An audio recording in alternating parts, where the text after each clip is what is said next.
everyone, in today's video I'll tell you how to fix volume button not working problem in your device Samsung Galaxy C55.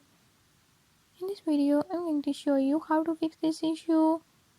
But before we get started, don't forget to hit the subscribe button and turn on notifications.